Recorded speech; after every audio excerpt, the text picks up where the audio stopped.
사랑하는 성도 여러분, 여기 바다 위에 한 무리의 사람들이 있습니다. 배를 띄우고 큰 물에서 일하는 뱃사람들입니다. 그들은 누구보다 바다를 잘 아는 사람들입니다.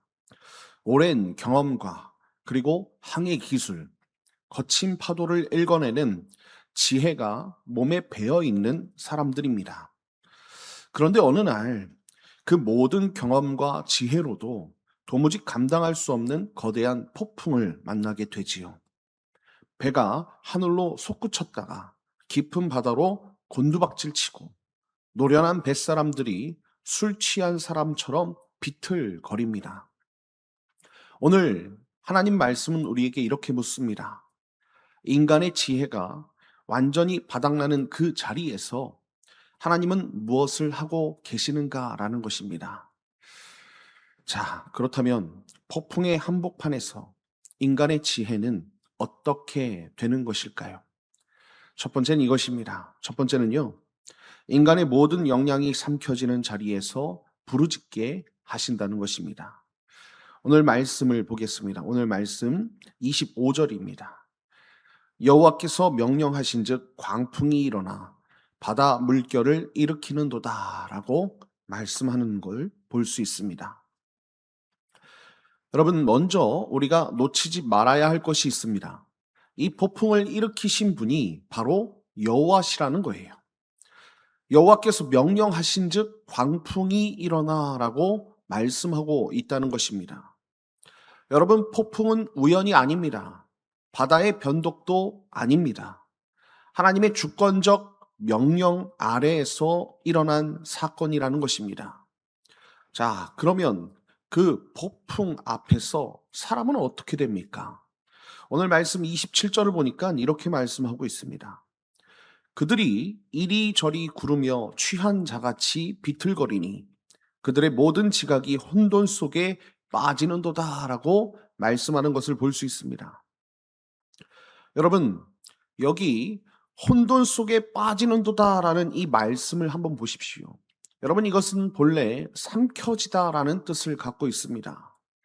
땅이 입을 벌려 사람을 통째로 삼켜 버리듯이 거대한 짐승이 먹이를 한 입에 꿀꺽 삼키듯이 그렇게 삼켜진다라는 뜻을 갖고 있다는 거예요. 여러분, 무엇이 삼켜졌습니까? 그들의 모든 지각, 곧 평생 쌓아온 항해 기술과 그리고 인간의 경험과 지혜 전체가 삼켜졌다는 것입니다. 단지 지혜가 조금 부족한 정도가 아니에요. 내가 자랑하던 모든 역량이 거대한 파도의 통째로 삼켜져 흔적도 없이 사라진 것입니다. 그런데 바로 그 순간 놀라운 일이 시작되지요. 오늘 28절을 보니까 뭐라고 말씀하고 있습니까? 이에 그들이 그들의 고통 때문에 여호와께 부르짖음에 그가 그들의 고통에서 그들을 인도하여 내시고라고 말씀하는 것을 볼 수 있습니다. 여러분, 부르짖었다는 거예요. 모든 것이 삼켜진 그 자리에서 비로소 진짜 기도가 터져 나오는 것입니다. 내 지혜가 살아있을 때에는 내 힘으로 어떻게 해서든 해보려고 하지요. 내 능력이 될 것 같지요. 그러나 그 지혜가 완전히 삼켜졌을 때 사람은 마침내 하나님을 향해 부르짖을 수밖에 없는 것입니다. 사랑하는 성도 여러분, 우리는 인생의 폭풍을 피하고만 싶어 하지요. 여러분, 그러나 기억하십시오. 내 능력과 지혜가 완전히 바닥나는 그 자리가 도리어 하나님을 향해 무릎을 꿇고 기도하는 은혜의 자리가 된다는 것을 기억하시길 바랍니다. 지금 내 손에 쥔 것이 다 삼켜진 것처럼 느껴지시는 분들이 계십니까? 낙심하지 마십시오. 포기하지 마십시오. 바로 그 자리에서 참된 부르짖음, 기도를 시작하시길 바랍니다. 오늘 하루 내 힘으로 붙들려 애쓰던 손을 펴시고 폭풍을 다스리시는 주님께 먼저 부르짖는 저와 여러분 다 되시길 예수님의 이름으로 축원드립니다. 자, 그렇다면 부르짖은 그들은 하나님께서 그들을 어디로 인도하십니까? 자, 두 번째는 이것입니다. 오직 은혜로만 이르는 참된 항구로 인도하신다는 것입니다. 오늘 말씀 29절과 30절을 보겠습니다. 광풍을 고요하게 하사 물결도 잔잔하게 하시는도다. 그들이 평온함으로 말미암아 기뻐하는 중에 여호와께서 그들이 바라는 항구로 인도하시는도다. 아멘. 여러분, 부르짖음이 끝나기가 무섭게 하나님께서 지금 뭐 하십니까? 역사하시고 응답하시는 것을 볼 수 있습니다. 그 사납던 광풍이 순식간에 고요해지는 것입니다. 사람의 어떤 도구도 어떤 안간 힘도 없이 오직 하나님의 한 말씀에 바다가 잠잠해지는 것이에요. 여기서 우리가 더 깊이 보아야 할 것이 있습니다. 여러분, 하나님은 폭풍만 잠재운 것이 아닙니다. 그들이 바라는 항구로 인도하고 계시는 거예요. 여기 항구라는 이 말씀이 성경 전체에서 오직 이곳에서만 단 한 번 쓰이는 아주 특별한 단어, 히브리어 메호즈라는 단어입니다. 여러분, 이 단어는 단순히 배가 정박하는 그런 부두가 아니라요, 사방이 안전하게 둘러싸인 곳을 말씀한다는 거예요. 곧 마지막으로 도달해야 할 궁극적인 피난처를 뜻한다는 것입니다. 여러분, 그런데 생각해 보십시오. 모든 지혜가 삼켜진 뱃사람들이 스스로의 힘으로 이 항구에 도달할 수 있겠습니까? 결코 아니지요. 오늘 말씀은 분명히 우리에게 이렇게 말씀하고 있는 거예요. 여호와께서 인도하시는도다. 그들이 항구에 이른 것은 그들의 항해술 때문에 그런 것이 아닙니다. 오직 하나님이 친히 손잡아 인도해 주셨기 때문에 이렇게 될 수 있었던 거예요. 그래서 오늘 본문은 이렇게 노래하고 있습니다. 31절입니다. 여호와의 인자하심과 인생에게 행하신 기적으로 말미암아 그를 찬송할지로다. 아멘.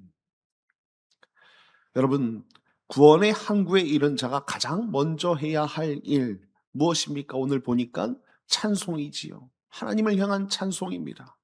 내 공로를 자랑하는 것이 아니라 나를 인도하신 하나님의 그 인자하심을 찬양하는 것입니다.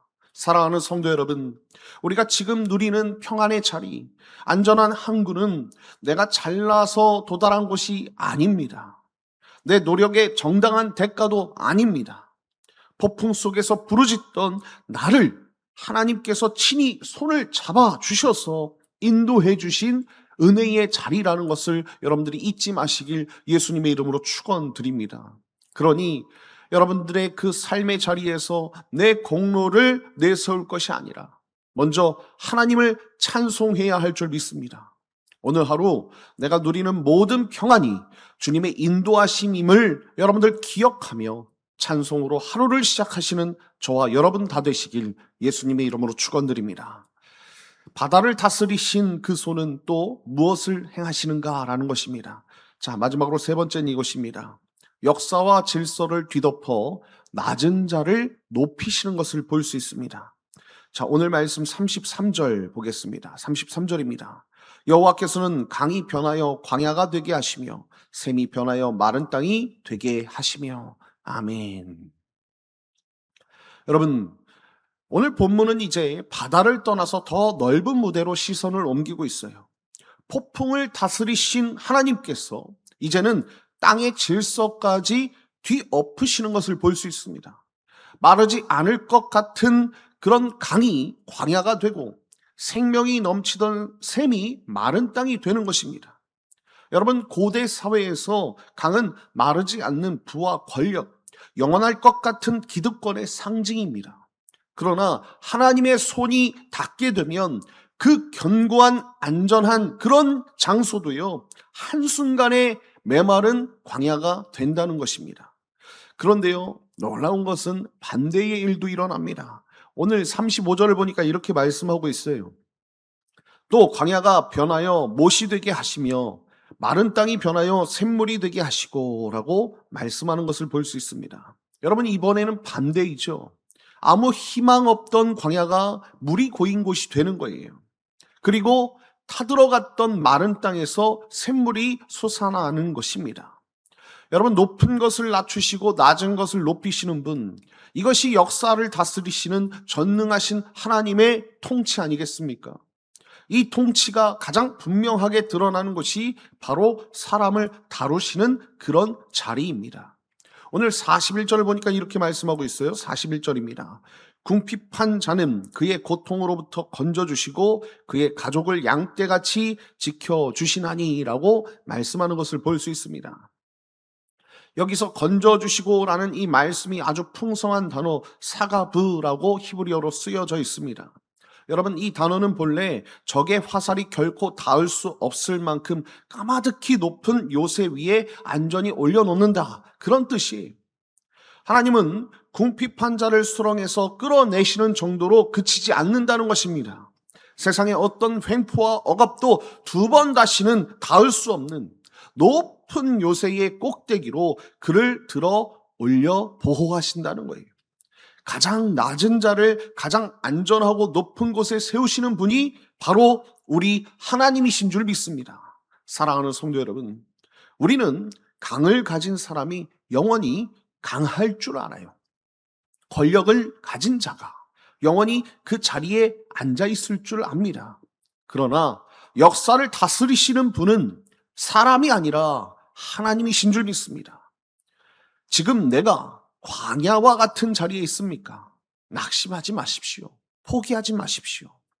광야를 못으로 바꾸시는 하나님께서 저와 여러분을 보고 계시고 지키시고 인도하시는 줄 믿습니다. 지금 내가 궁핍하여 세상에 짓밟히고 있다고 생각하십니까? 여러분, 기억하십시오. 가장 낮은 나를 가장 높은 요새로 들어 올리시는 하나님께서 저와 여러분과 함께 하신다는 거예요. 오늘 하루 눈앞에 강함과 약함에 일희일비하지 마시고 역사를 다스리시는 하나님의 손을 신뢰하며 우리가 믿음으로 살아가길 예수님의 이름으로 축원드립니다. 결론입니다. 오늘 본문은 이 모든 이야기를 한 구절로 마무리하고 있어요. 오늘 43절입니다. 지혜 있는 자들은 이러한 일들을 지켜보고 여호와의 인자하심을 깨달으리로다. 아멘. 여러분, 폭풍을 잠재우시고 항구로 인도하시고 낮은 자를 높이시는 이 모든 일을 지켜보면서 지혜 있는 자는 마침내 무엇을 깨닫고 있습니까? 여호와의 인자하심을 깨닫고 있다는 것입니다. 헤세드라는 거예요. 여기서 깨닫는다는 것은 단순히 정보를 아는 것이 아닙니다. 하나님의 사랑을 가슴으로 만나서 아는 것입니다. 신학자 제임스 패커는 하나님에 대한 지식과 하나님을 아는 지식을 구분하는 것을 볼 수 있습니다. 하나님에 대한 지식은 책을 통해 공부를 통해 얻을 수 있는 간접적인 이론적인 지식입니다. 그러나 하나님을 아는 지식은 하나님과 직접 만나고 교제하는 가운데 얻어지는 인격적인 지식인 것이지요. 제임스 패커는 이렇게 말합니다. 하나님을 아는 약간의 지식이 하나님에 대한 많은 양의 지식보다 값지다. 아무리 신학적으로 해박해도 실제로 하나님을 만난 경험이 없다면 그것은 알맹이 없는 껍데기일 뿐이라는 것입니다. 사랑하는 성도 여러분, 오늘 본문의 뱃사람들은 폭풍을 만나기 전에도 하나님에 대해서 알고 있었을 것입니다.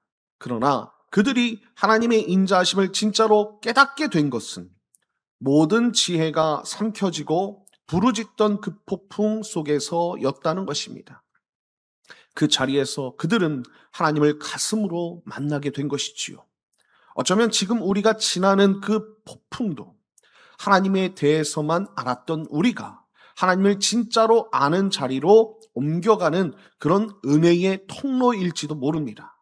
삼켜진 지혜의 자리에서 우리를 인도하시는 우리 하나님의 손을 붙드시는 저와 여러분이 되었으면 좋겠습니다. 그래서 여호와의 인자하심을 우리가 가슴으로 깨닫는 지혜로운 성도 다 되시길 예수님의 이름으로 축원드립니다.